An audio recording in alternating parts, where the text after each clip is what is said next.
Nigel Farage has written to Keir Starmer asking for reform members of the House of Lords, reform peerages. This is a really interesting thing for him to have done, because it could make people think that after years of being the challenger, he's finally wanted to join the establishment, become part of that most establishment body, that centre of the management of decline, their lordship's house, the upper house of Parliament, the red benches, the place that has yesterday's political opinions and almost always opposes any radical solutions to the nation's problems.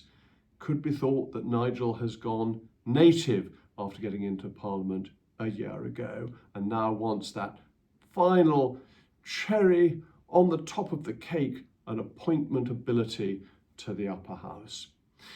It's a perfectly normal thing to ask for in many ways, that other minor parties do get the right to appoint peers. And let's strictly go through this, because they don't have the right to appoint.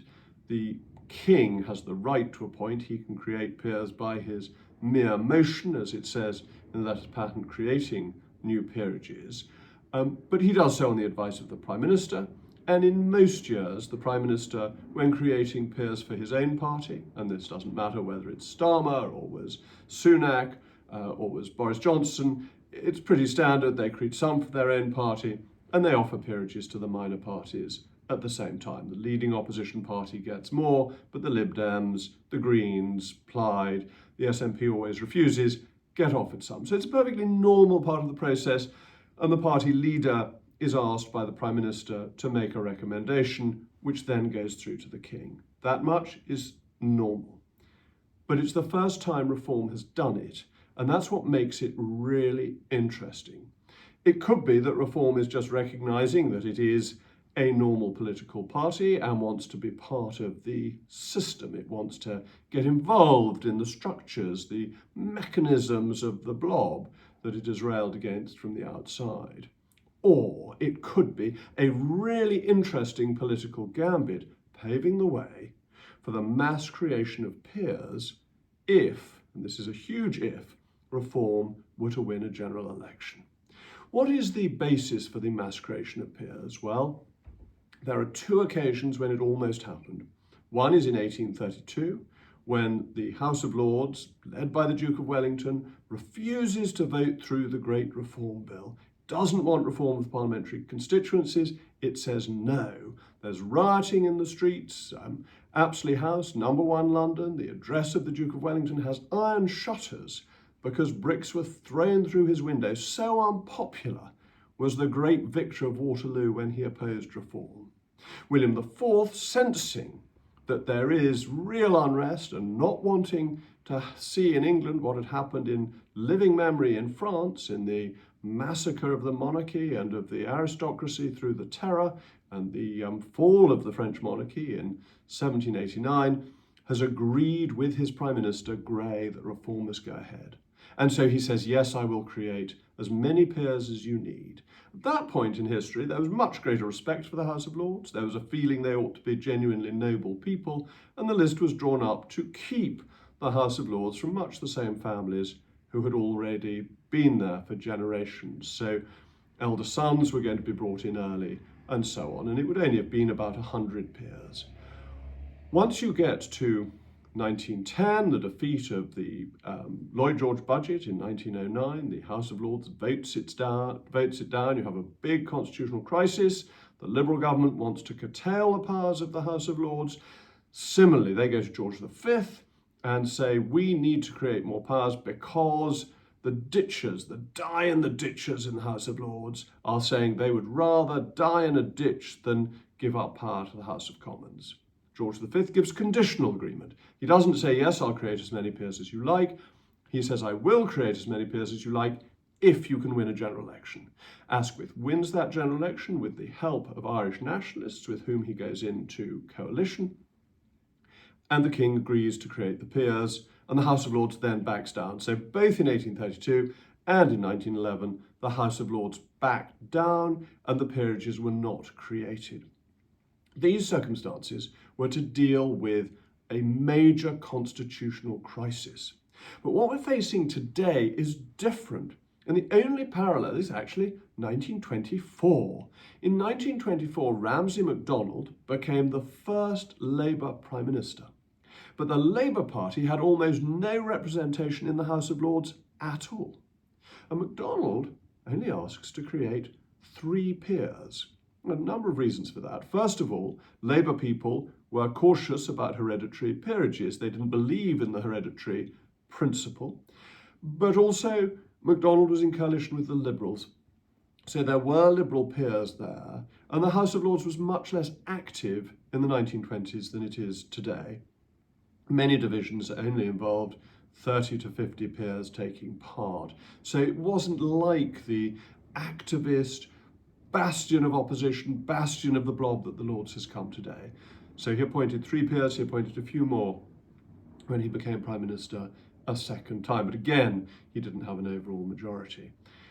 So if Nigel were to win in 2028 or 2029, he would be in the position MacDonald was in 1924.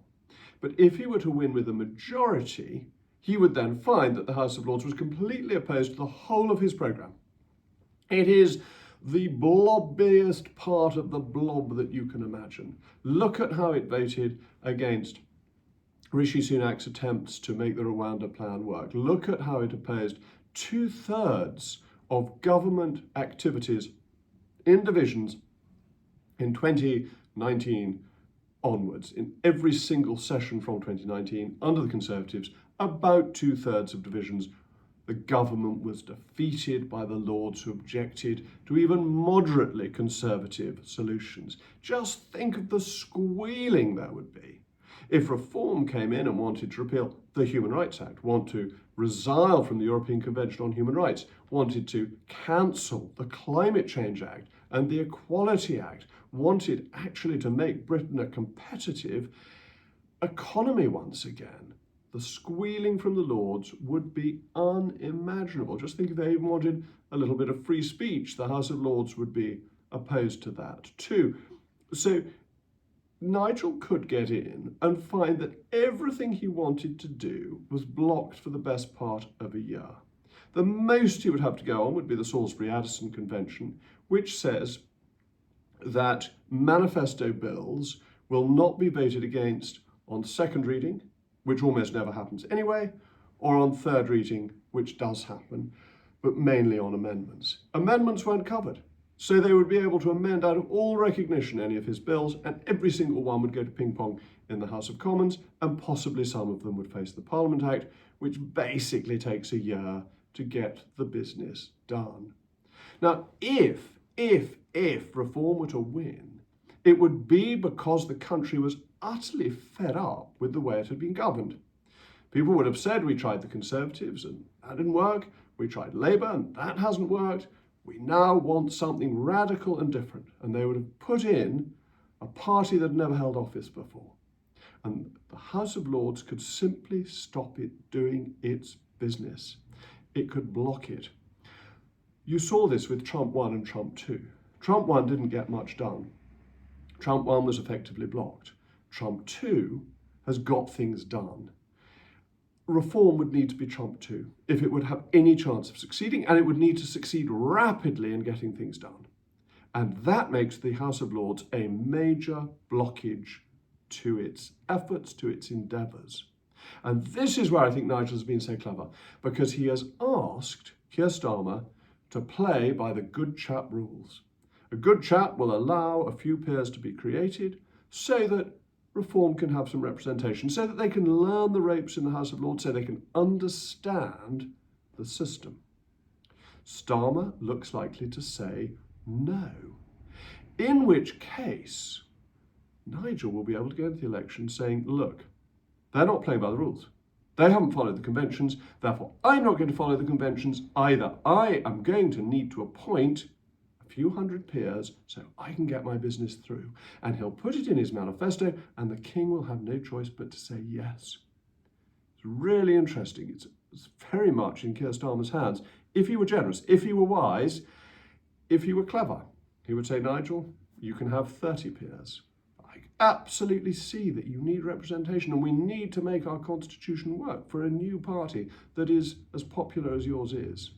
But he won't say that, because narrow party politics will mean that he doesn't dare. And this sets Nigel up perfectly for the radical solution. So in my view, no, I don't think he's gone native. I don't think he's now decided he wants to join the blob. I don't think he wants to manage decline. I think he's being very clever, very canny. He's got his finger on the pulse of British politics once again. And the Labour Party, Keir Starmer and John Healey, are left swinging in the wind. It's a fascinating constitutional dilemma. And wouldn't it be interesting, well, at least interesting for people like me, 1832, 1911, and 2029 were the three occasions on which it was threatened that mass creations of peerages would take place, but 2029 may be the one where it really does.